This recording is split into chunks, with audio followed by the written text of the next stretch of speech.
This is Bishop Dale Bronner. Thank you so much for joining our YouTube channel today.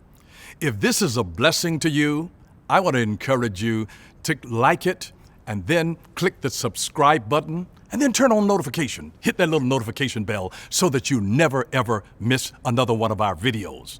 And then if you're in the Metro Atlanta area on a Sunday, check out one of our exhilarating services at 8:30 a.m., 11 a.m., or 6 o'clock p.m. Is from the book of Judges, chapter 7, verse 15 through 21. Notice there these words. And so it was that when Gideon heard the telling of the dream and its interpretation, that he worshiped. He returned to the camp of Israel and said, Arise, for the Lord has delivered the camp of Midian into your hand. And then he divided the 300 men into 3 companies, and he put a trumpet in every man's hand with empty pitchers and torches inside the pitchers. And he said to them, Look at me and do likewise. Watch, and when I come to the edge of the camp, you shall do as I do. When I blow the trumpet, I and all who are with me, then you also blow the trumpet on every side of the whole camp and say, The sword of the Lord and of Gideon. And so Gideon and the 100 men who were with him came to the outpost of the camp at the beginning of the middle watch, just as they had posted the watch. And they blew the trumpets and broke the pitchers that were in their hands. Then the 3 companies blew the trumpets and broke the pitchers, and they held the torches in their left hand and the trumpets in their right hands for blowing. And they cried, The sword of the Lord and of Gideon. And every man stood in his place all around the camp, and the whole army ran and cried out and fled. And I'm speaking today simply from the subject, connected, connected, connected. You may be seated. Here's sometimes when you have a battle, when you have something that shakes your life, that shakes your faith, that shakes what you thought that you believe, when you are going through a period of warfare. And it's not a matter of if you will ever go through warfare. It's a matter of when you go through the warfare and how you will handle it. And this was Gideon, who was a person that I think that God allowed Gideon to tell his story in such a way so that it could identify with us as human beings, not as some mighty man of faith and power, but he revealed his personal insecurities. Gideon was the one who said that, Lord, I'm not even worthy to even serve in any capacity, in a military capacity in leading your people. He said, I'm from the smallest tribe. And then he went on to complain and said, I'm the baby in the family. And then you got to realize God told him to go now and fight against the Midianites, which was an army with 135,000 people in it. And now Gideon was going with 32,500 folks. And the Lord said to him, listen, you got too many. Now remember, 32,500 against 135,000, they were already outnumbered tremendously, and God says, you've got too many. Sometimes you don't need as many people as you may think in your life, because not everybody who's with you is with you. And so it's interesting that he started. So God told him, you've got too many people in your world. You've got too many folks in your circle. It's not about how big your circle is. I want you to think about this. A nickel is a bigger circle than a dime, but a dime is worth twice as much. It's not about how many, it's about what kind. And you need to start evaluating the people that are in your circles, in your life. It adds nothing to you by having a whole lot of folks. It's the kind of folks that you have. You don't need a lot of friends, but you need a few, just a handful of true blue folks. You don't need a whole lot of folks praying for you, but you need folks that really know Jesus, that have a real relationship with God and know how to get a prayer through. Somebody that's got an anointing on them, somebody that knows how to prophetically war in the realm of the spirit. You don't need a whole lot. You just need a few that really know how to go in and do battle on your behalf. And so God gave them, he gave Gideon wisdom to be able to cut down the numbers so he could see what he really had. And you know how he took them, and initially he said, listen, you got too many with 32,000. He said, I want you to tell all of the scared men to go home. All the hairy-chested he-men, bearded guys, but up underneath all of that, scared to death. Said, tell those dudes to go home. Said, you may be dismissed. When he said that, 22,000 men tucked their tails and went home. He said, man, that's my out, man. That's you. I didn't want to be here anyway. Dudes start filing out. 22,000 of the 32,000 folks left. And it left 10,000 men. And now God said to him, listen, you still have too many. But what I want to do, because if I deliver you by that great number, then you all will think that it was because you had great numbers of people. He said, I need to reduce your numbers so that you'll know this is me. God said, I'll bring your bank account down in such a way where you know that this wasn't because of what you had in the bank. He said, I will do this by my power to show my strong arm. So he gave them another test. He told the scared men to go home first. And then he brought the other 10,000 and brought them down to be able to tell them to drink water. And notice the ones, he said, that were vigilant, who had discernment while they drank the water and didn't just lap it up like a dog, because when you lapping it up like a dog, you got your head to the water and you can't even see enemies that are coming. He said, I want you to take the people that have some discernment about them, who are not lapping up like a dog. He said, I don't need dogs in this fight. I need men of discernment who will scoop the water up and bring it to their mouth so that their eyes can still watch the enemy and know what's going on around them. He says, anybody that does that, count those in, and the one that lapped like a dog, tell them to go home. 9,700 men lapped like a dog, and it left 300 that had the discernment. So here's what I want you to understand. It's not always what you do that gets you disqualified, but how you do it. It's not always what you do that gets you disqualified, it's how you do it. All of them drink the same water, but they drink it differently. It's how they drink it. You know, it's not what a man says, it's how he says it that gets him disqualified. It's like, dude, you done stepped to me the wrong kind of way.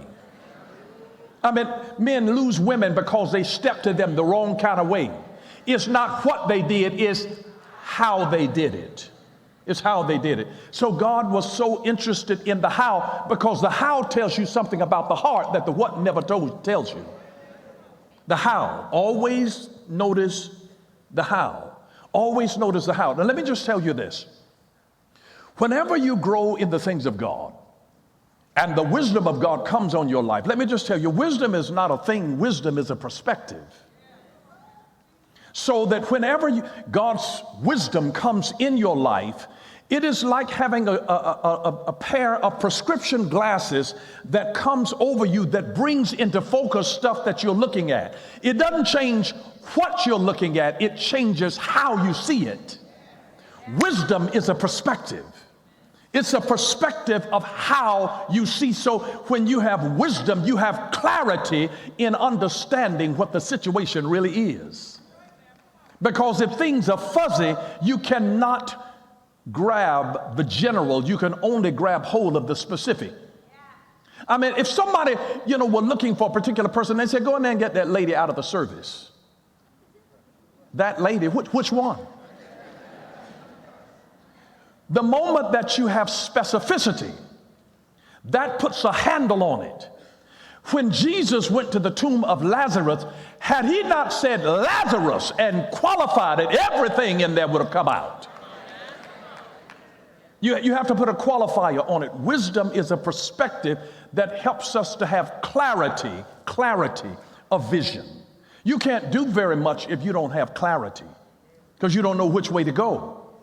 Wisdom is a clarity perspective. So it's not about the what, it's about the how. And wisdom not only knows what to say, it knows when to say it, it knows how to say it, and wisdom knows whether it ought to be said or not.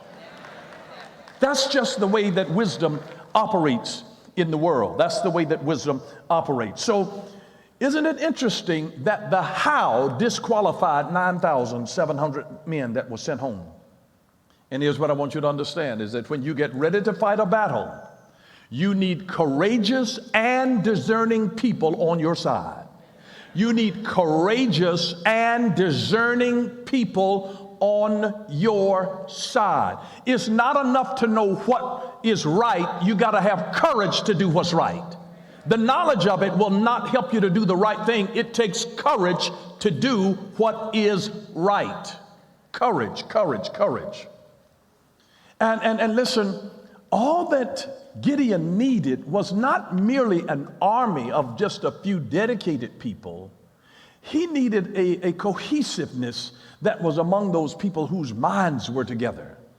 See, there is a difference between a unit. There is a difference between unit and then unity. Notice that. And the only difference is a why. When you understand the why are we gathered together? Why are we fighting? Whose army are we really in? It's the sword of the Lord and of Gideon. If you don't understand the why, you're just a unit.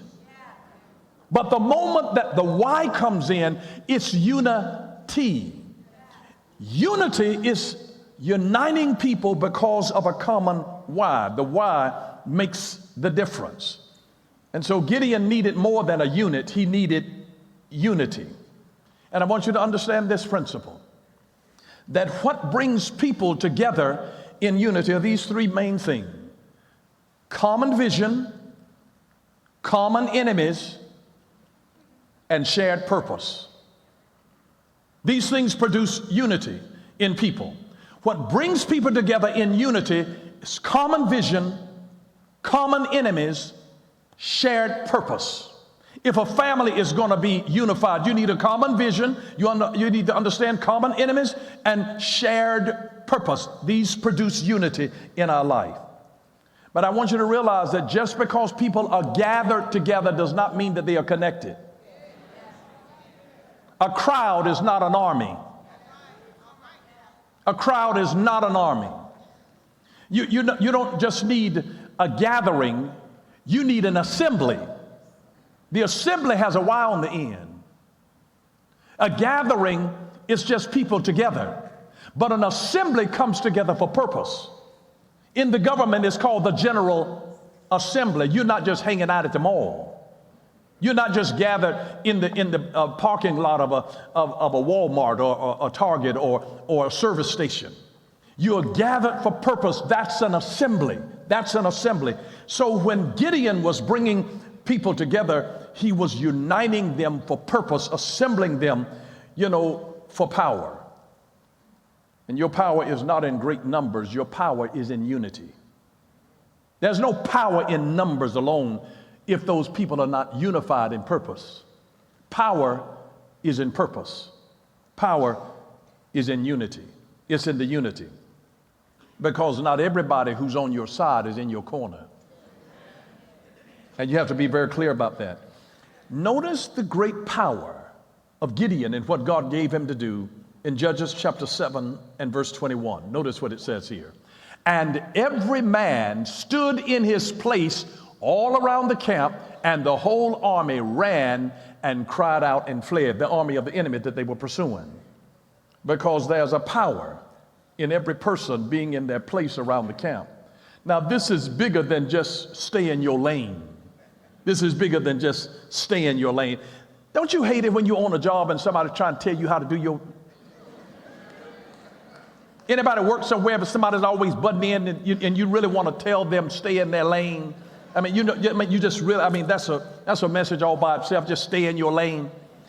But one of the great powers of Gideon's army is that every man, every person was in their place, not in somebody else's place. They were in their assigned place with their particular assigned purpose for the whole battle in order for that to all work. But this is bigger than just about your staying in your lane. This is about your being positioned properly for connection. And once you are positioned for connection, it is so that purpose will be fulfilled and that power will flow. Have you ever noticed if you go into a room, you know when the light switch is down in the off position? When you flip the light switch up, here's what happens. While it's down, the wires that connect it are disconnected.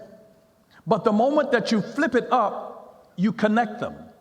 And once things are connected, that's when power flows. It's not just because they're behind the wall and the wires are just there. The off thing makes them disconnect. And so the moment that you flip it up, you connect it, and you flip it down, you disconnect it, and connect and disconnect. And so there is you break the flow of energy or power the moment that there is a disconnect in a relationship, a disconnect in communication, you disrupt power. But power flows when there is a connection and every person is in their place. If a fuse is missing, you stop the flow of power. So when every person is in their place, that's when the power flows. That's when purpose gets accomplished. When everybody is on their post, at their assignment, you have to end up apologizing for somebody who was not in their place. And it disrupts the flow of everything else. If you're on an assembly line, you got to be there to do your thing because something else is going to happen. And somebody down the line is depending on your having done your job. Can you imagine getting an automobile? And these automobiles can pop off the assembly line from start to finish, sometimes in less than an hour. You will be surprised. But every person, every screw has to be properly drilled. Everything has to be properly placed. And if somebody misses their place, can you imagine the danger for that automobile if somebody is not in place? It's the power of being able to be connected, put in position so that power can flow and purpose will be fulfilled at its highest and best. And so we're designed as the body of Christ in the earth today to be positioned in various places so that God's power can flow through us and begin to touch the world. But we have a severe problem in the body because parts of the body are dislocated. And have you ever had a joint or something that was dislocated? If you've ever seen a shoulder dislocated, an elbow dislocated, a knee dislocated, an ankle dislocated, there are a couple of things that happen when there is dislocation in the body. And when one of you dislocates something in your arm, you can't lift it. You can't lift it to the heights that it needs to go. If you ever have a dislocated shoulder, try lifting that. So you can't lift very high. You can't lift when there is a dislocation. Secondly, you're going to have intense pain. And so the moment that you are dislocated, you're causing pain someplace else in the body. Can you understand what I'm saying? That when people that you are depending on are not in their place, serving their function, because the Bible says that God has placed the members in the body as it has pleased him. So we are placed and connected on purpose, with purpose, and for purpose. He has connected us. That's how we function and we flow as one body, one faith, one body, one baptism. It's all flowing together because we're connected together in one place to be able to allow purpose and power to flow in and through our life. I want you to see this little picture of the turtle. Look at that. He's up on the post. If you ever see a turtle up on a post, one thing is sure, he didn't get there by himself. No turtle climbs a pole and then finds up on top. Somebody put him on top. Anytime you find people that's on top, somebody helped them to get there. Somebody was connected that you didn't see. I don't care. There are people that's up on the turtle, and then they're sitting up there like the turtle, like they did all of this by themselves. But there are some teachers to thank. There are mothers and fathers to thank. There are big brothers and uncles and cousins and neighbors and coaches and mentors and prayer warriors. There's somebody to thank, because you never get into a high place by yourself. You may be up there and people will wonder how you got up there, but you never get there by yourself. Nobody ever gets there by themselves. No president ever gets there by themselves. No king or queen ever gets there by themselves.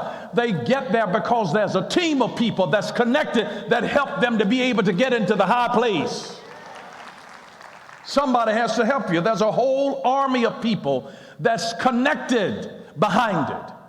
It may have a figurehead, and that's all that is, but it represents a whole body of connected people. And that's why if you even just take the head out, when there's a connection of a network that's behind the person, they get another person to then be the figurehead, because it's the network that you're dealing with. You're not just dealing with one man in Washington. There are about 5,000 other people that's behind the scenes that's helping all of that, pulling strings and making this happen and that happen and propping this up. It's not just one. It's a network of connection of people that are in law and people that are in this area and that area and the other area. You will be surprised if you could see behind the curtain the great wizardry that is done, but it's always done because something that is connected to the screen. There's something that's connected. It never works. Power never flows unless there is a connection. And we wonder sometimes why we don't feel anything. Maybe we're disconnected. Maybe we're dislocated. We are dislocated. Maybe we pull ourselves out and you've gotten dislocated. It's the same thing that happened to Adam and Eve in the garden before they sinned. They got dislocated. God told them, listen, you can eat of all of the trees, everything that I have made for you in the Garden of Eden, except this one. This one is off limits. Guess where they were hanging out? Guess where they were hanging out? Guess what they were looking at? And whatever gains and sustains your attention will ultimately change your life. Whatever gains and sustains your attention will ultimately change their life. They were dislocated first. They were dislocated. They were hanging out in the wrong place. It's just a matter of time. If you are hanging out in the wrong place, it's just a matter of time that something bad is going to happen. If you are hanging out in the wrong place, it's a matter of time before something bad is going to happen. If you are hanging out in the wrong place, it's just a matter of time before something bad will happen. Dislocation. Dislocation leads to deception. Deception leads to destruction. It's just a matter of time. If he can get you dislocated, if he can get you dislocated where you're disconnected, you can no longer lift holy hands because your shoulders are disconnected. But when there is a connection, I will lift my hands. I will bless the Lord at all times. When you are properly connected, Here's something interesting about Gideon's 300. They were connected, Gideon's 300, they were connected in purpose, they were connected in position, they were connected in power, and they were connected in process. God is a God of process. I'm just telling you, God is a God of process. When God promises you something, he's going to take you through a process. It's not easy. You pray for bread, God will give you a seed because bread is made by process. You got to sow a seed, you got to reap the harvest, you got to separate the wheat from the chaff, you got to then, do all of the grinding. That it's made by process. It's purpose, it's position, it's power, it is process. Remember Gideon's process now. God called all of these folks, gathered them for purpose, he put them in position, he gave them power, but he put them through a process, and here was their process. Gideon had 300 men. He separated them into 3 different camps, but they were still unified. They were still unified. But three bands of 100. They only had 300 now. Gideon's 300. 100 over here, 100 here, and 100 there. But they were still unified in their purpose, even though they were separated for a moment, but they were united in purpose. They were united in purpose. They had common purpose. And they were strategically positioned. And remember, there was a trumpet in their right hand and a pitcher with a torch in the left hand. I want you to see that this was about when he told them, I want you to put a trumpet in your right hand and a pitcher in the left hand and put a torch on the inside of it. And at the appropriate time, I want you to break the pitcher so that they'll be able to see the torch, the light that comes from it. And so that's what God did. He gave them a trumpet and a lantern. I call it show and tell. The lantern with the torch inside was something to see. The trumpet was something to hear. So you can tell, it announced something. A trumpet announces the presence of God. The sword of the Lord. It says God is here. When God is in the place, the atmosphere begins to shift. When the trumpet says that the earth is the Lord, Psalm 24:1, and the fullness thereof, everything that there is, it begins to announce the earth is the Lord. It was the trumpet that announced the presence of God. When God's presence comes into the situation, no matter how hairy it seems, when God's presence comes in it, it begins to make things all right. Just the presence of God. He says, the trumpet, you blow the trumpet, then break the picture. I want them to hear something and I'm going to let them see something. And then notice what God did. He's taken 300 men now to defeat 135,000. God then amplified their sound. And when they saw those pictures of these men in these three camps, they've been all concentrated in one. It'll said that's not much because they're just coming from one direction. But he put them in three different areas to make them feel like they were surrounded. And then God amplified it. But here's the principle that I want you to get. You don't have to have much, but you do have to have something for God to amplify. Your voice may not be much, but you got to have a voice for God to amplify it. Your light might not be bright, but you got to have a light so that something can break, and you don't have to understand why God is doing some things. Maybe he's breaking your earthen vessel so your light can be seen.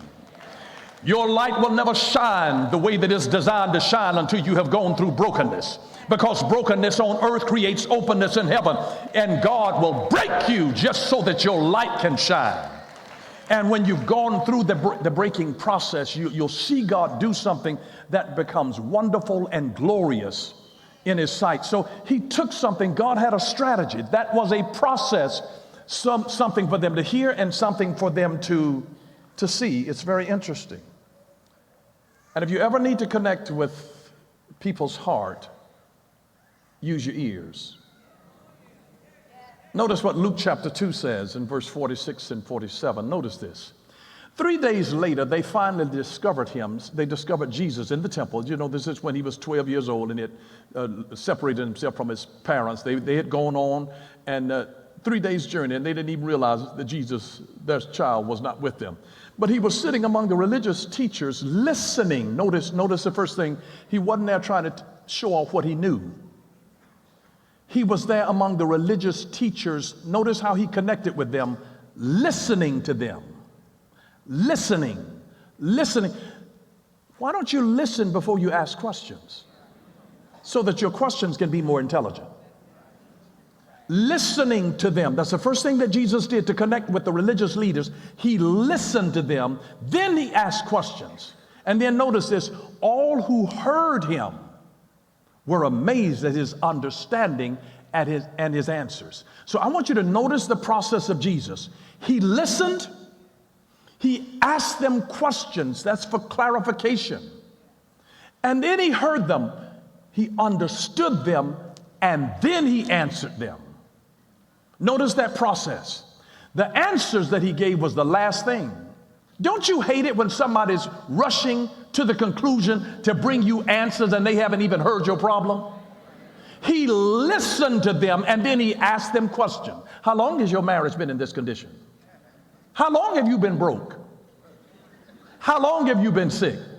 He listened to them. He asked them questions. Then he understood, and then he answered them. Don't ever rush into a situation and start running off at the mouth and giving answers before you have listened so that you can understand. Always seek to understand before you seek to be understood. Always seek to understand before you seek to be understood. I would say this to you, that listening is the key that unlocks a person's heart for you. Listening, it is the key that unlocks a person's heart for you. I promise you, if you go out on a date with somebody that you're just meeting, and if they do all of the talking and never listen to anything that you say, that ought to say something to you. Listening is the key that unlocks a person's heart for you. You connect with the person's heart through your ears. When John, that beloved disciple, laid his head on Jesus' chest, Jesus said, I am the door. And he laid his ear on the door. He heard the things that were in his heart. He was the only one that had all of that incredible revelation out on the island of Patmos. It was that disciple who put his head on Jesus' heart to hear what was in his heart. And the Bible says, the disciple that Jesus loved. Wonder why? He used his ears to connect to his heart. And whoever you need to connect to, use your ears and put your digital distraction down. Because people who love you will notice whether you're listening or not. And love listens. Love listens. Love listens. We have a listening deficit in our culture right now because we have major distraction. Distraction is a demonic step before destruction. Go back to listening. Pay attention. Go back to listening. Go back to listening once again. It improves the quality of all of your relationship because communication is the basis of relationship, and you use your ears to connect with a person's heart. If there is no communication, there is no relationship. Just remember, ears connect. Ears connect. And while you're doing your best to serve God, isn't it interesting that while you're doing your best to serve God, storms will still come? But the good thing about it is that when you're serving God and when storms begin to come in your life, here's what I would say to you. Anybody going through a challenge right now, anybody battling something, whether finances, relationship, health issues, job-wise, any of that, you can be living your life tithing, trying to serve God, going to church and reading the Bible and all of that. That still doesn't stop warfare from breaking out in your life. But when it does come, whether you've been faithful or not, when it does come, let me give you a verse to stand on. 2 Chronicles chapter 15 and verse 4, the Lord gave me this just for you today. But whenever they were in trouble and turned to the Lord, the God of Israel, and sought him out, they found him. Whenever you're in trouble, if you'll turn to the Lord, the God of Israel, and seek him out, you will find him. Whenever they were disconnected from him, they had cut to fools serving other gods. But whenever they were in trouble, you get in trouble, you know where to turn.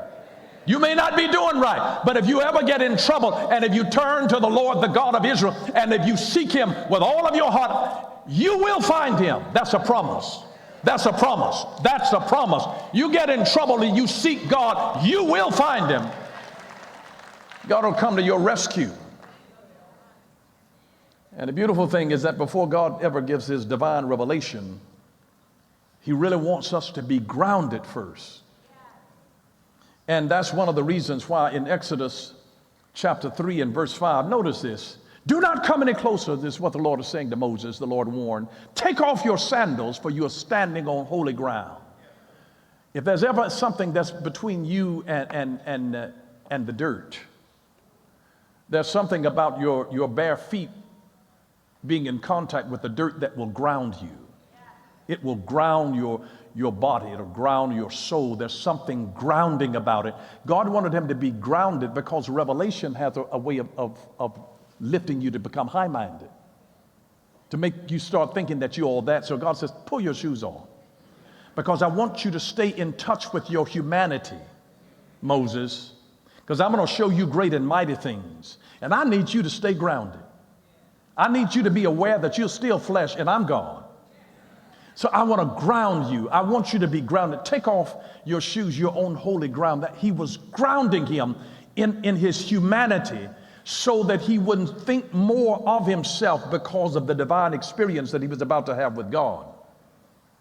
And notice that whenever you're in a storm, you're facing a battle, you've got to have a strong root system in your life that keeps you, two things, grounded and surrounded. It keeps you grounded and surrounded. Notice Jeremiah chapter 17 and verse 7 and 8. But blessed are those who trust in the Lord and have made the Lord their hope and confidence. They are like trees planted along a riverbank. Notice this, with roots that reach deep into the water. Such trees are not bothered by the heat or worried by long months of drought. You ever gone through a dry period in your life? Their leaves will stay green and they never stop producing fruit. You know why? Because they're rooted. They're planted by the water and they're rooted and grounded. They're rooted and grounded. They're rooted, grounded, and surrounded. And so our trust in God, it gives us deep roots, deep roots that keep us anchored whenever storms come or when the devil begins to attack us. That's when you need your deep roots. It's not the time to grow roots when a storm is brewing. Your roots have already got to be established. Let me just tell you, I don't care how sweet you are, how kind you are, storms will still come. And you can be the sweetest person, the nicest person who never causes trouble, never attacks other people. Even if you are an angel, one psychologist wrote this, that even if you are an angel, there will be people that will be disturbed by the sound of your wings. Even if you are an angel, some people will be disturbed by the sound of your wings. But don't apologize for your wings, nor their sound. You be who God has called you to be. Because when storms come, as they will, you've got to just have deep roots. And you can go through droughts and you'll still be green, and God will still make a way for you through every recession, through every depression, because my roots are deep. I didn't just come into God. I didn't just come to get familiar with him. My roots have gone down before the drought ever happened. It doesn't matter who's in the White House. I'm rooted in God. God is my source. He's going to take care of me. I've lived through Democrats and Republicans alike in every season because I've got deep roots. My roots are rooted in God. And let me just tell you this. Our faith doesn't need to get bigger. It sometimes needs to just go deeper. Slow down and get grounded and burrow down. Just burrow down and get your roots deep. You don't need bigger faith. You need deeper roots. Get rooted in him. Get rooted in him. Rooted in him. Rooted in him. Grounded in him. And as you seek God during the storms, your roots will grow deeper. You'll stand firm. You'll remain strong, and you will bear much fruit. And just remember that God will do some things for you when you're rooted and grounded in him that you cannot do for yourself. In Exodus chapter 14 and verse 14, notice what the word of the Lord says. The Lord himself will fight for you. The Lord himself will fight for you. Just stay calm. That's your job. Just stay calm. Just chill out. The Lord himself will fight for you. With Gideon, the Lord fought for them. He had 300 men. They had a trumpet and a lantern, and God fought for them, brought confusion in the camp. They thought that they were surrounded by a mighty army, and they turned on each other and killed each other, wiped each other out, and they didn't have to fight because God fought for them. The Lord will fight for you. Just stay calm. Listen, this is just to remind you, particularly, how many folks have children? How many you have? Raise your hand. Oh, wow, my God. Listen. It takes faith, it takes faith, it takes faith to raise children. You got to raise your children on your knees. Let me say that again. You got to raise your children on your knees. Even when they get grown, you got to raise your children on your knees. On your knees. On your knees. In the name of Jesus. You got to raise your children on your knees. It's not by might. It's not by your wisdom because you're so smart, because you've told them all the right thing. You got to raise your children on your knees. It's hard to stumble while you're on your knees. Raise your children on your knees. On your knees. You go down on your knees and you let the Lord fight your battles. That's where your real victory is won. Your real victory is won on your knees. And let me just remind you of this. Whenever there is a worry that comes in your soul, the worry is not about a lack of your faith. Whenever there's worry, oftentimes it just simply means that the ground underneath you is beginning to shake. And when you live long enough, then what will happen is that things that you thought were sure will start shaking. And what do you do when what you thought was sure begins to shake? Even when the ground beneath you shakes, you can still choose to trust God.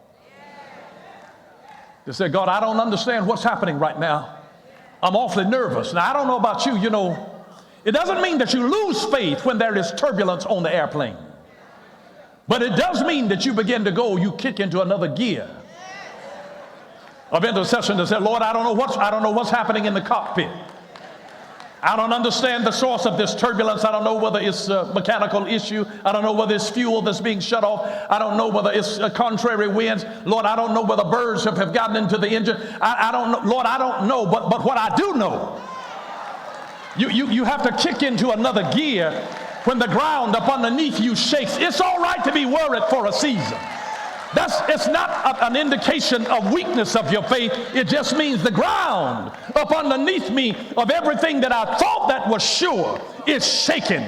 You have to have your roots grounded in that is unshakable and unchanging. And that's why God reminds us, I am the Lord, I change not. I'm the same yesterday, today, and forever. Root yourself, get rooted, grounded in Him, the one that never ever changes.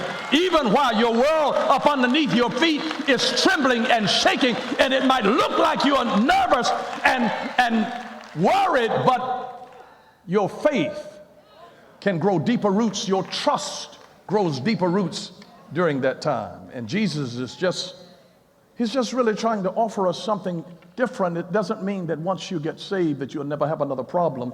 Notice Matthew chapter 11 and verse 28 through 30. Then Jesus said, come to me, all of you who are weary and carry heavy burdens, and I'll give you rest. And notice what He says, take my yoke upon you and let me teach you, because I am humble and gentle at heart, and you will find rest for your souls. For my yoke is easy to bear, and the burden I give you is light.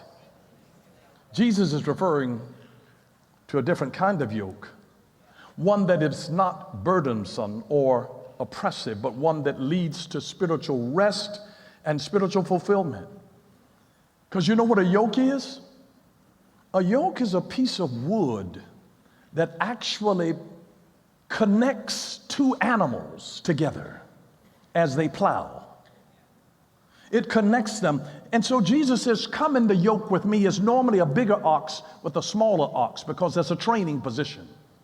A yoke signifies work, it signifies partnership, and it signifies discipline. Jesus said, I want you to come and take my yoke, so that you're going to learn my work, you're going to partner with me, and you're going to have a discipline here, because when I bend down to feed, you got to bend down to feed. And when I raise up from feeding, you have to rise up from it, or your neck will be broken. You will learn discipline in the yoke. It's a responsibility. He was not offering us a yoke with no responsibility or no accountability. He was offering a yoke that is well-fitting to us, one that is kind, one that is good, one that is beneficial, because Jesus, He doesn't force His yoke. He fits the yoke for you. It's fitted for you. It's fitted for you. So he was inviting us into a life of deeper intimacy with him, walking alongside him to where he was actually helping us carry the weight. Because when you are yoked with Jesus, it's a journey of learning, not laboring. Learning, not laboring. You know why? Because he's a teacher, not a taskmaster.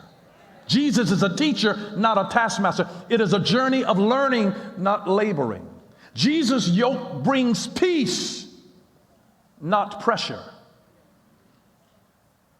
Because when you're connected to Jesus and in the yoke with him, he transforms the burden of a load into a blessing. And here's what I want you to see finally. In Genesis chapter 29 and verse 34, I want you to notice this woman, Leah. Again, Leah conceived. And when she gave birth to a son, she said, "Now at last my husband will become attached to me because I have borne him 3 sons." So he was named Levi, because Levi means joined, attached, or joined in harmony. Levi, the father of the Levitical priesthood. The name Levi means joined, connected. And it's interesting that the Levitical priesthood, Levi, the tithes went up to the tribe of Levi. I wonder why. Because when we tithe into the Levitical priesthood, that is the way that we connect ourselves to God. Jesus taught us the principle in Matthew chapter 6 and verse 21 that where your treasure is, there will your heart be also. So when I give the 10, which then God says the 10 represents the 100. So he said, I'll take the 10 that I received from your life, and I'll count that as 100%. When you put your treasure there, it means that you are joined to me. If people call themselves being joined in a relationship and there's no commitment of treasure from their heart, you better wonder whether they are joined or not. It is Levi, joined, connected, attached, that connects us in harmony. It is attached in harmony. And guess what? Harmony is made by a chord. It's not just one note, which means that we don't all look alike and we don't all sound alike. But he'll take a C, an E, and a G and create a chord. That's attached. And it can make a harmonious sound. Not dissonance, but harmony. It's a chord. It's one accord. So the tithe joins us. Levi joined. It joins us, connects us to God. There are so many people that are disconnected, not even understand, because they think that a church wants my money. It is God's way of saying, listen, I own everything. Do you think God honestly needs your money?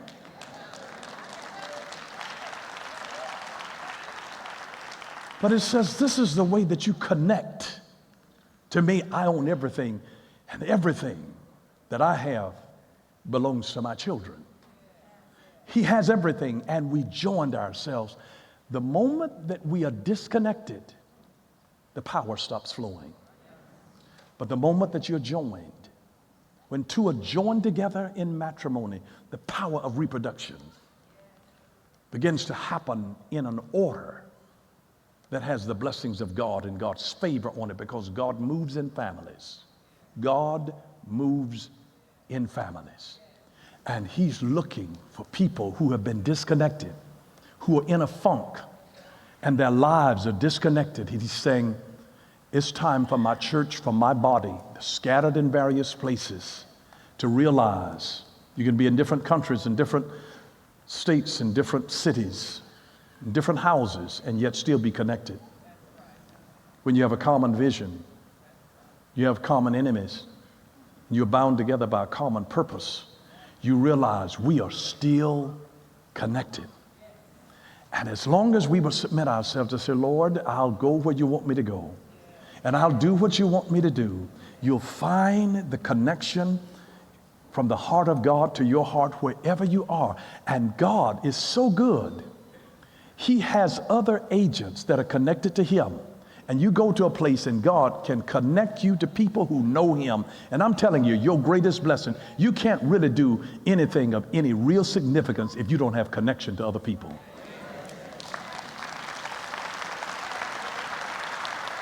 I've had people just tell me that I'm a self-made man, I'm a self-made woman. Well, you could have been much more if you connected yourself to other human beings. It is God's order.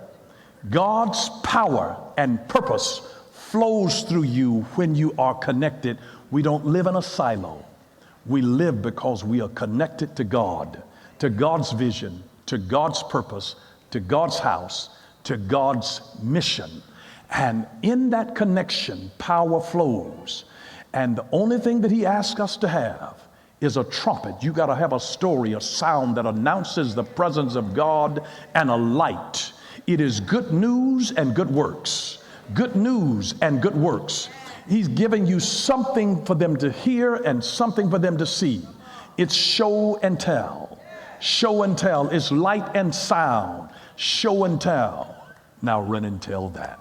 I hope you got something out of the word. We hope that you enjoyed that message. Don't forget to like and subscribe, and then press the notification bell so that you don't miss another one of our videos. And if you want to partner with us, click the Give Now button. Thank you for what you do.